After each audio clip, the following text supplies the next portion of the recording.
Dantumediel had verst haar besluit om de subsidie van goed 1 miljoen euro voor een nieuw dorpshuis in Veenwouden in te loeken. Dat geld wie Vivilien Volta zijn, onder stichting Dorpshuis Mien Skip. Als de gemeente hier het vaststel aanneemt, binnen haar inspanningen om een nacht. Uiteindelijk is het dat we bij 20 jaar lien binnen. Toen ze zeiden dat er een dorpshuis in Veenwouden komen. Toen had het college Dwarsbelang destijds vregen om plan te ontwikkelen. Die had het op zich genomen. En uiteindelijk ben we nou, mij wat er straks in juli gebeuren zal. We hebben om jaar en er uiteindelijk in die 20 jaar wel van alles gebeurd. Maar er geen dorpshuis kwam en dat is wat mij betreft misschien nog verder voor dan ooit. We zijn terug bij af en dat is heel jammer. En dat is wat we al hier net woonden. Maar destijds had het de financiële situatie van de gemeente ervoor zorgen dat het net was koer.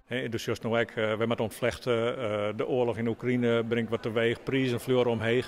Dus het is net zo dat we nu met miljoenen strooien kennen. Op 4 juli moet de gemeente hier nog te zetten hoe het vaststel. De stichting Dorpshuis Mien Skip wachtte dat besluit af. Pas daarna kunnen ze nadenken over eventuele vervolgstappen. Of we accepteren dat voorstel, we zeggen dat de warpen is jammer, maar de subsidie is voort. Of we moet zeggen, ja, we moeten op nee, we hebben erop ondertekenen.